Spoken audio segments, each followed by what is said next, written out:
Hello and welcome to the Joe Ligato Show. I'm your host, Dr. Joe Ligato, and today we're going to be reading an article from Geopolitical Economy and providing some commentary on it.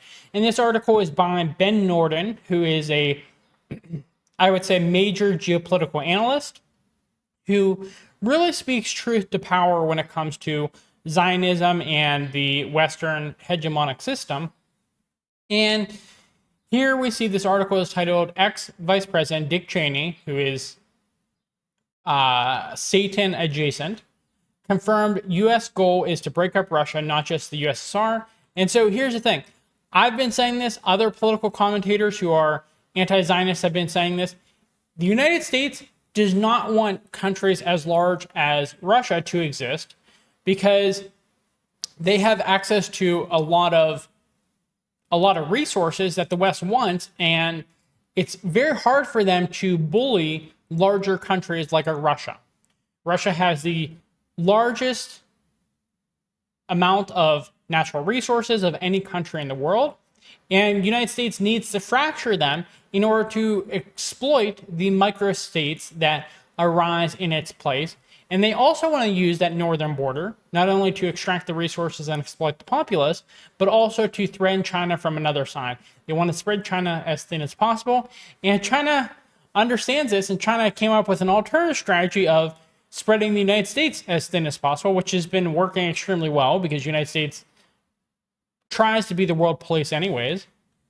And so we see here, the article says, former U.S. Vice President Dick Cheney, a lead architect of the Iraq War, not only wanted to dismantle the Soviet Union, he also wanted to break up Russia itself to prevent it from rising again as a significant political power. Yeah, we've known that. That's the thing where, like, people say Russia went into Ukraine, Russia's aggressive force, but, like, we know the United States is actively trying to dismantle Russia, and they're actively pushing to the Russian border. So this is obviously a threat to Russia.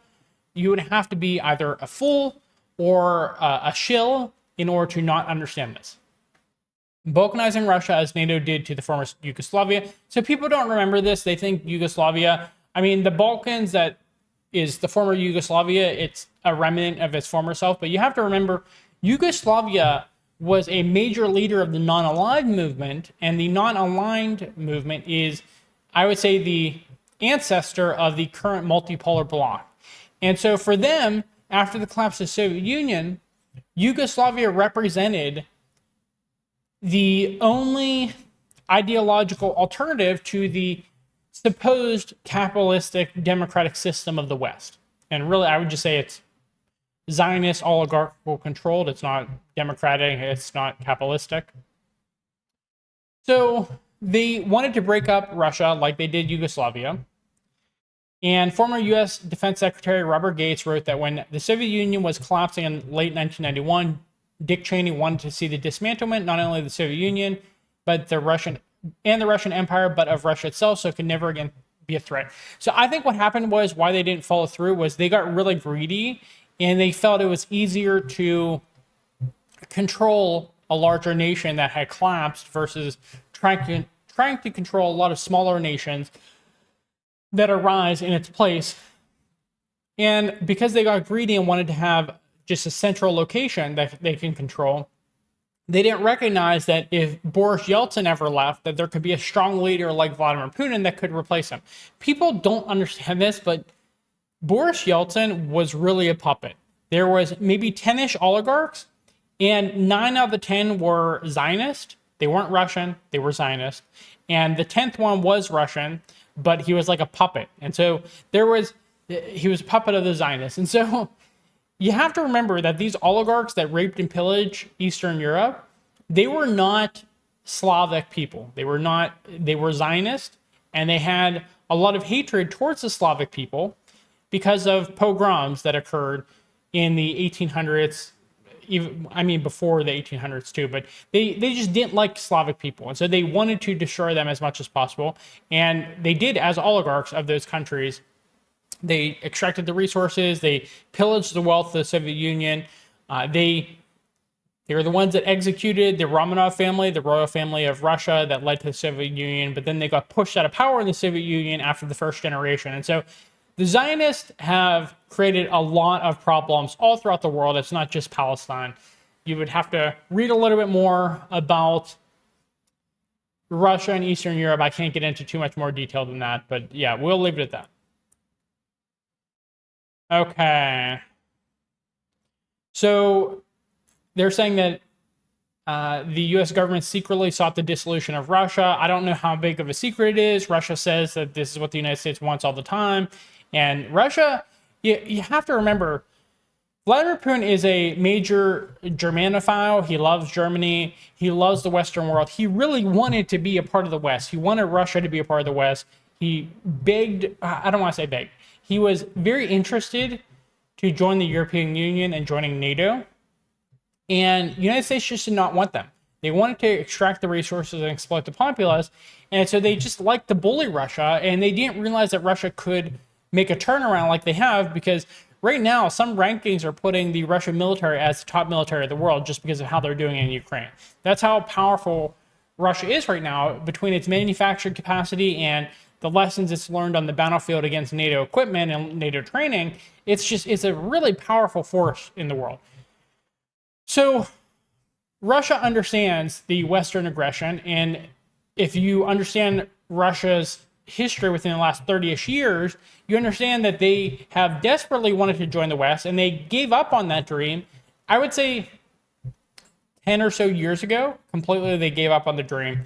And this new world that is led by the multipolar bloc, where Russia is a major leader, has benefited them greatly. Even with a ton of restrictions on their country, they are absolutely thriving right now. Okay. So we go on to see that the article talks about how the West has fomented tension in Russia by having the Chechens revolt against Russia. Luckily, you have Kadyrov in charge now, and Kadyrov realizes the satanic influence in the West, and he makes sure that the Chechens do not support the Western forces, the degenerate, satanic Western forces, and instead he supports the Russians and the Palestinians and the anti-Zionist coalition that is forming. And so that's been good, but the United States has tried its absolute best to foment tensions in Georgia, to foment tensions in Chechnya, to foment tensions in Ukraine. I mean, just everywhere. They've tried to overthrow the Belarusian leader. Just, it's awful what they're doing, and they do it nonstop. And there's still some people in the West who do not understand this. I don't know how they don't understand it. They must be completely disconnected from reality.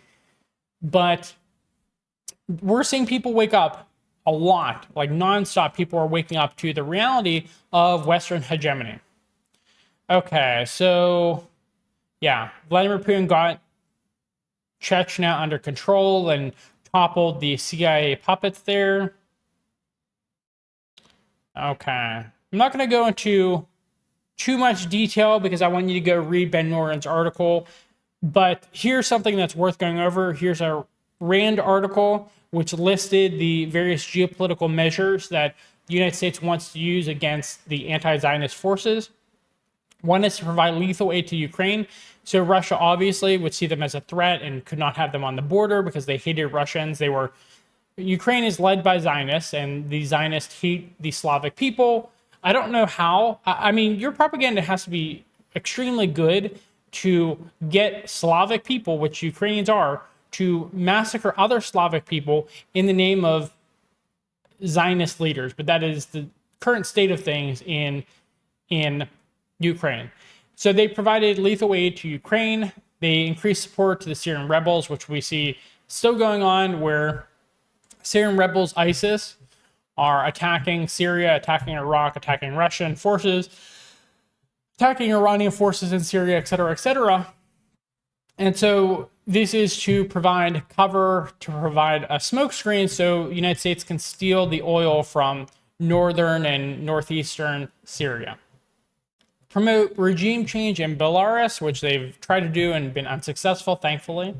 Exploit tensions in the South Caucasus, which they tried to do, and Kadyrov put an end to that. Reduce Russian influence in Central Asia, which they again tried to do, but what I suggested over a decade ago, which was Russia handled the security apparatus of Central Asia, and China handled the economic aspects of Central Asia, and together they can work to outcompete the United States in Central Asia. And that seems to be working extremely successfully. Again, I don't know if they ever heard my advice, but it seems like they did the exact same thing that I said they should do. So I'm very thankful for that. Measure 6, challenge Russian presence in Moldova. Trying to do that, but I don't know how really successful they are. Russia has forces in Transnistria. Okay. So we have here a leaked phone call showed that Nuland chose who would make up the top members of the subsequent Ukrainian puppet government after Ukraine's democratic elected government was overthrown. We know that the snipers that hit both protesters and police were actually in protester-held areas of Ukraine during the Maidan coup. And so the West is overthrowing democratically elected governments right and left, center, et cetera, et cetera. They do everything possible to foment problems within countries. It's been nonstop. You really have to have your eyes closed to not see what's going on here. So I'm just going to wrap this up with Ben Norton's final paragraph. There are some exceptions to internal contradictions, but they are few and far between. The reality is that large parts of the United States national security state clearly seek the balkanization of Russia and China. This quote from Dick Cheney only further confirms what was already apparent. Okay, so yeah, we have a security apparatus that is completely controlled by Zionist forces, and they don't like countries like Russia and China that are trying to get out from under the thumb of the banking empire of the Zionist forces.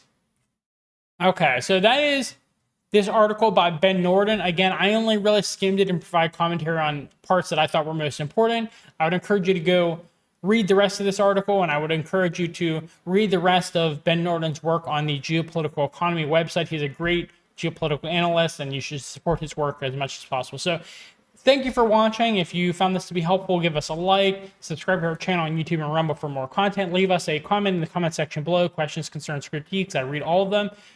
And I hope you have a good rest of your day. Bye.